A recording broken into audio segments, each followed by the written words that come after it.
noches, bienvenidos a esta edición de Alerta. Hoy es lunes 23 de mayo y tenemos una agenda marcada por el discurso presidencial del 21 de mayo, los énfasis que se pusieron y las cosas que no se dijeron en el discurso también, que a veces son incluso más noticiosas que aquellas que se pueden haber dicho con letra de, que quedan en letra de molde finalmente.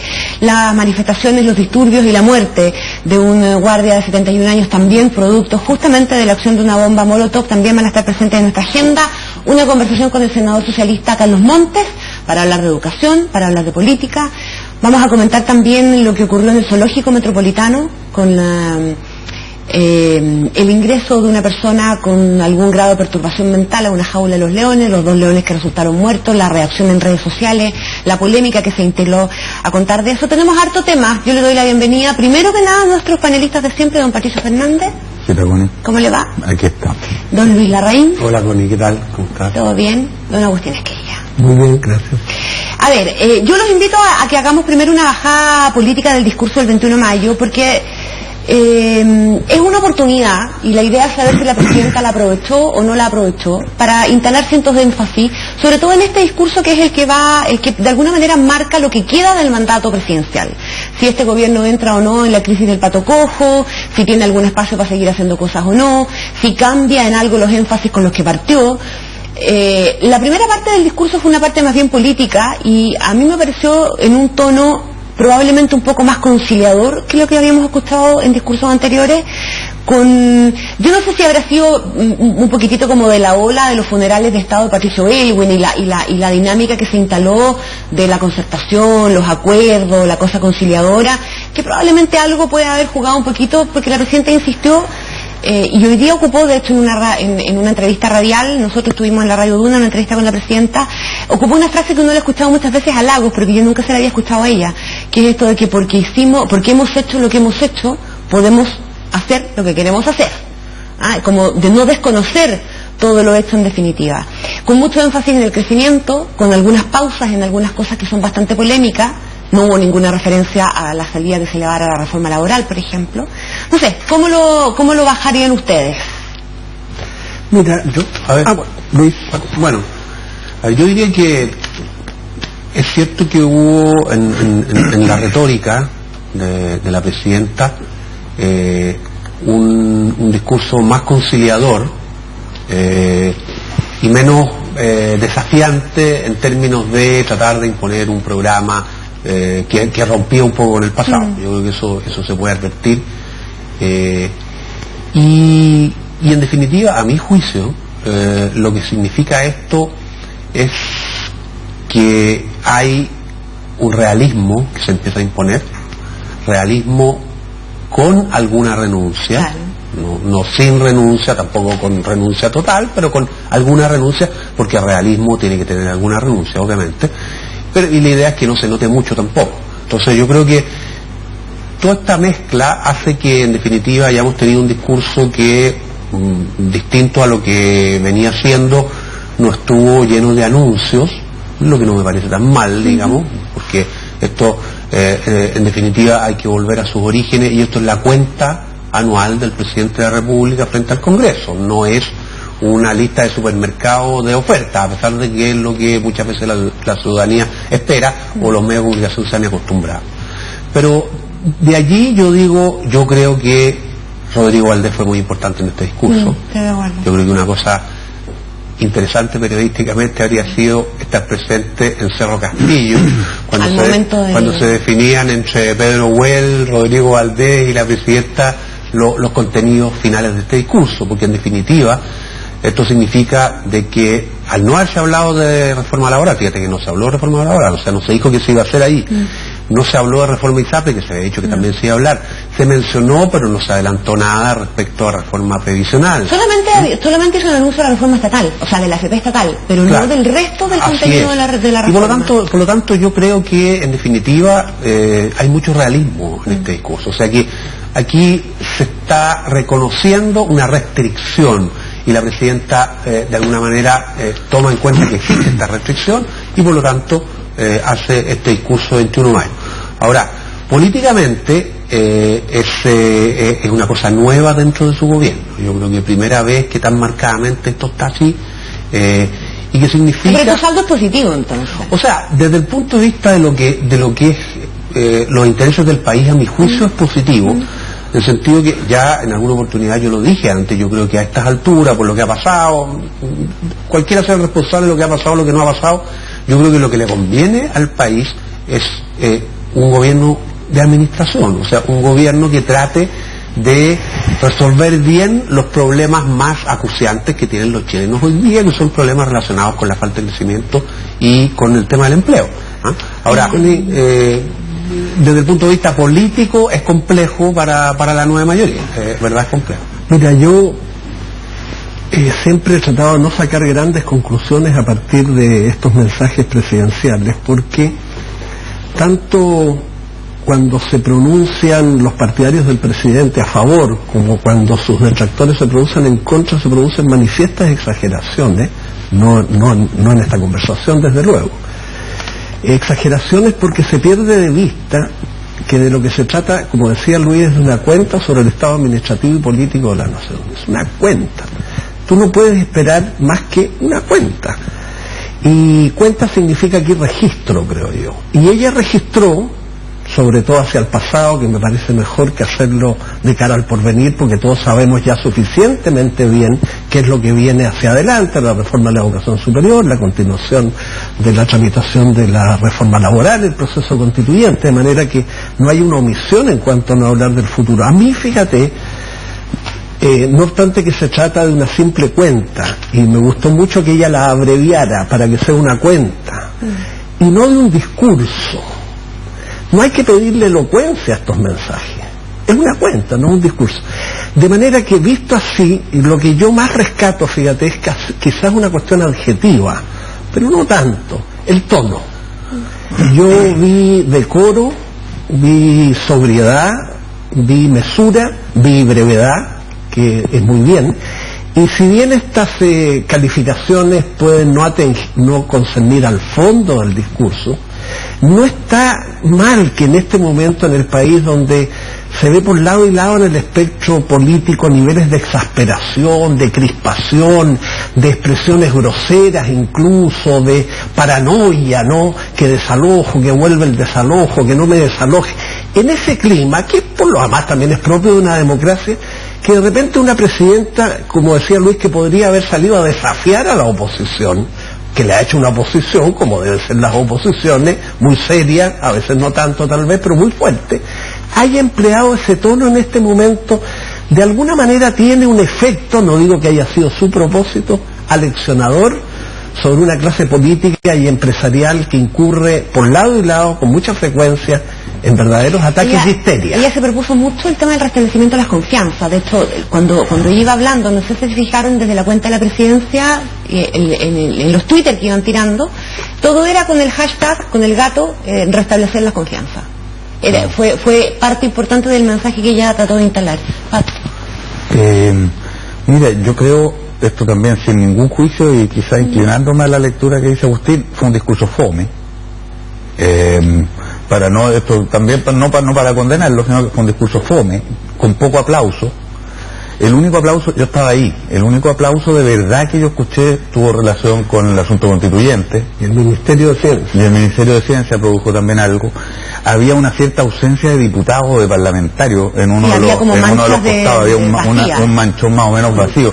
La mitad derecha mirando a la testera es de parlamentarios y la mitad izquierda de otras instituciones del Estado y invitado a la presidenta. Esa estaba llena, pero la parte de los parlamentarios más o menos. Y me quedé pensando cuando tú, Luis, dijiste que había sido bastante inédito, que era inédito esto de este cierto realismo en el que había entrado, y yo creo que es algo muy de la Bachelet. Su gobierno anterior, hay que recordar que ella era un gobierno muy distinto, pero terminó con Pérez Yome con Viragallo, que es difícil imaginarse algo más distante. Y Velasco. Y Velasco, que fue del comienzo, Velasco fue siempre, pero hizo una corrección política muy en contra de lo que podría ser su naturaleza. Acá también la volvió a hacer con Burgos, con Valdés, y ahora la viene a ratificar. Yo creo que ella percibe, para molestia de unos y tranquilidad de otros, y creo que esto es bueno en la política chilena, que es una política que está poco desmesurada, ella percibe que no está el horno para más bollos. O sea, yo creo que aquí, y eso que se le llama la obra gruesa o no obra gruesa, es más o menos sentir que esta cuestión está en un punto en el que no estamos para discursos entretenidos, estamos para discursos también más o menos administrativos. Y aquí no, y mientras tanto acontecían afuera, digamos, escenas neronianas, o sea, la ciudad se incendiaba en llamas. Eso se condice, yo creo, con ese estado de búsqueda de confianza, como tú dices, y de cierta tranquilidad. Hay algo aquí, ya todos sabemos, por la realidad internacional, chilena y lo que sea, pero hay datos muy concretos de que no vienen tiempos de riqueza, vienen tiempos más bien de restricción. Y ante eso parece que no estuviera la institucionalidad chilena y la política chilena para soltar los caballos a todo el galope. Entonces se cerca un poco el escenario. Es interesante hacer el contraste entre ese tono del discurso, con pausa, con tono conciliador, con llamado a la confianza, y las imágenes que se empezaban a ver afuera. ¿Cuál es o sea, qué tan real es ese país que nos mostraban las imágenes como, o sea, terminó el discurso, lo comentábamos con Agustín, y los canales rápidamente se fueron a mostrar el incendio que estaba empezando en la farmacia y la acción de los encapuchados? ¿Es ese el país real de que la presidenta Bachelet estaba dando cuenta? Yo personalmente creo que no. Yo creo que este país no está en llamas, que este país no se está incendiando, que hay grupos pequeños, ¿verdad?, que terminan manifestándose y lamentablemente teniendo mucho más poder y más control de las calles para hacer lo que quieren hacer, de lo que nos parecería justo y necesario. Yo coincido con eso, Connie, porque al final, en definitiva, lo que estuvo afuera es una puesta en escena. Es una puesta en escena. Y es un aprovechamiento de las luces, de las cámaras. Claro, que está hecha para esa ocasión y todo lo demás. Tanto que ya, por lo que, no sé lo que opinará Agustín, pero en muchos porteños ya esta cosa empieza a molestar, digamos. Hace mucho rato. Entonces yo creo que es una puesta en escena. Y sin, yo no quiero decir con esto que la presidenta haya cambiado y todo lo demás, pero yo creo que aquí se reivindica algo que algunos venimos diciendo que es muy importante, que otros dicen que no es tan importante, que es la importancia que tiene el crecimiento económico. O sea, al final es una base sobre la cual se opera, y que tú, claro, la puedes dejar un poco de lado un tiempo, no es la única prioridad, todo lo que ustedes quieran. Pero en definitiva, si tú no tienes crecimiento económico, como la misma presidenta lo dijo en su discurso, resulta que las mejoras sociales son una ilusión. Nosotros le preguntamos hoy día en la radio si ella tenía una convicción respecto del tema del crecimiento, porque una cosa es tener una convicción y otra cosa es decir, bueno, ya saben que la verdad es que tengo que hacerlo porque si no aquí no me van a invertir y me voy a quedar estancada. Ella insistió mucho en que ella tenía la convicción de que sin crecimiento no había superación de la pobreza y que la pobreza no se puede distribuir en el fondo. Pero que en el fondo lo que hay que lograr es un buen equilibrio entre lo social, el crecimiento y lo social, y no hacer prevalecer ninguna de las cosas. El punto es que a ratos uno ve, aparte de Valdés, digamos, uno ve que en la gestión política de su gobierno pareciera haber gente que no tiene la convicción tan clara. Oye, volviendo a los personal el crecimiento. No que le importe nada. No que le importe nada.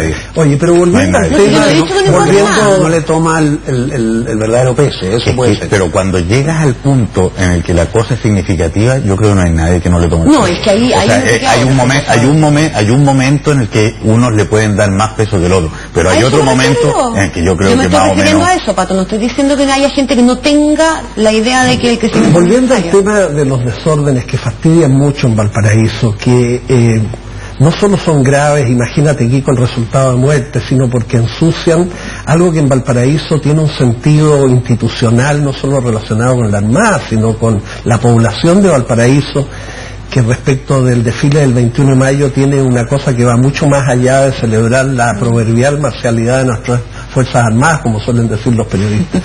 No sé cómo lo vieron ustedes, pero a mí me parecieron desafortunadas, incluso poco profesionales, las declaraciones del general director de Carabineros. El general director de Carabineros dijo, nosotros los carabineros tenemos que dar la cara. Bueno, los legisladores dan la cara por las leyes que dictan, los futbolistas dan la cara por los buenos o malos partidos que juegan, de manera que Hay un desatino decir que ellos tienen que dar la cara por lo que es su trabajo. Lo que pasa? Dicho lo cual, fue una respuesta, dicho lo cual, él es director general de Carabineros y tiene que tener cuidado con lo que dice. Todos damos cuenta de nuestros trabajos, los profesores universitarios, los panelistas de este programa, si metemos la pata. Eso lo encontré desafortunado. Y lo segundo es porque se va a hacer una investigación en Carabineros, pero lo mismo se hizo cuando Colo-Colo y Wander, los hinchas, protagonizaron desórdenes muy graves en Playa Ancha. O cuando pasó el 21 de mayo pasado lo de Rodrigo Avilés. Pero el Carabineros de Chile, a fines del año pasado, en ese partido lamentable que no se pudo jugar, estuvieron 10 minutos fuera del estadio porque los habían sacado del estadio. Y perdonen que lo diga con este lenguaje, se picaron y se demoraron en ir a restablecer el orden público. Aquí podría haber pasado lo mismo, y yo no lo afirmo. Uno no quiere... La presidenta hoy día lanzó la idea de que se podrían haber inhibido producto de lo pero es que eso está muy mal. Con lo de Rodrigo Avilés. No queremos carabineros represivos, pero tampoco queremos carabineros pasivos. Claro, pero es tan grave, pero si voy a terminar, Luis, puedo terminar, son procesados. Luis, puedo terminar. Entonces, es una reacción Luis, humana, ¿no? Humana, pero él es director general de Carabineros.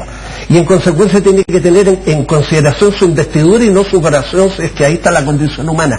No queremos carabineros represivos, pero tampoco pasivos.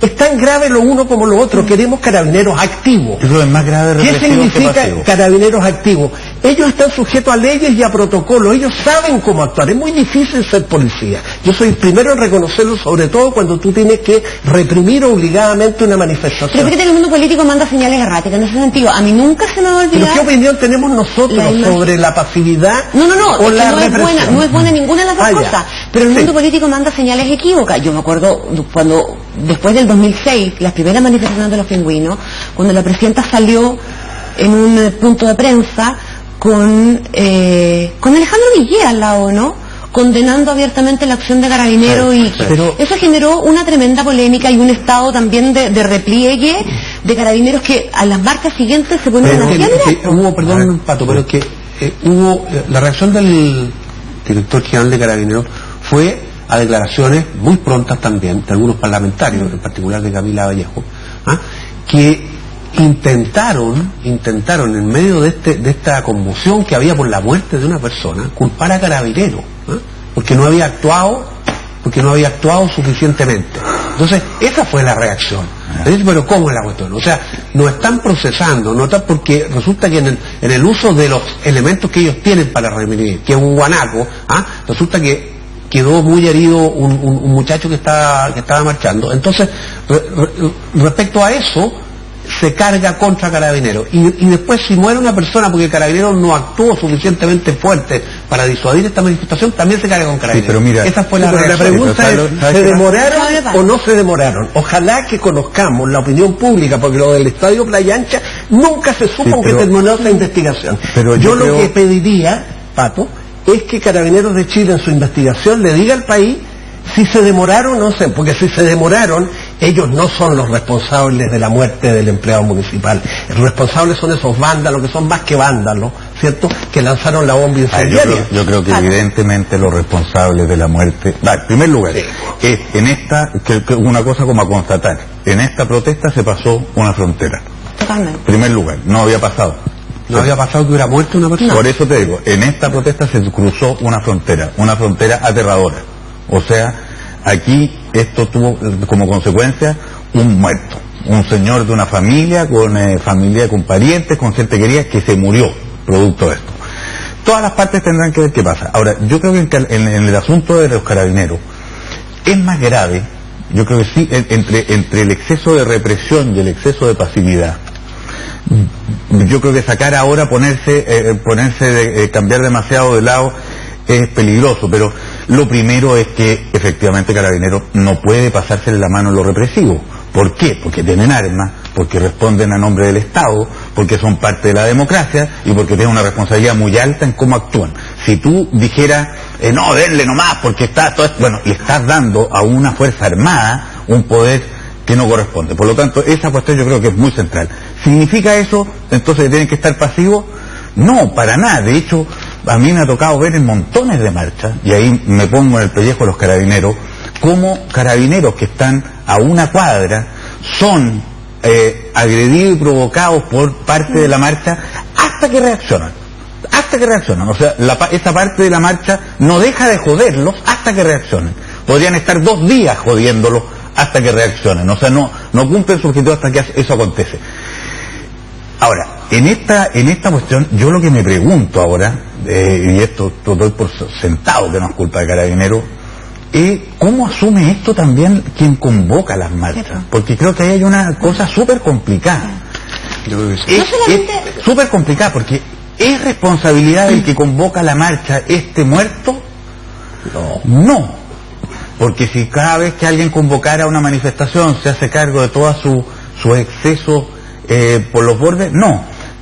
Pero yo sé que en la Universidad de Chile se organizaban buses para venir a dejar la cagada a Valparaíso.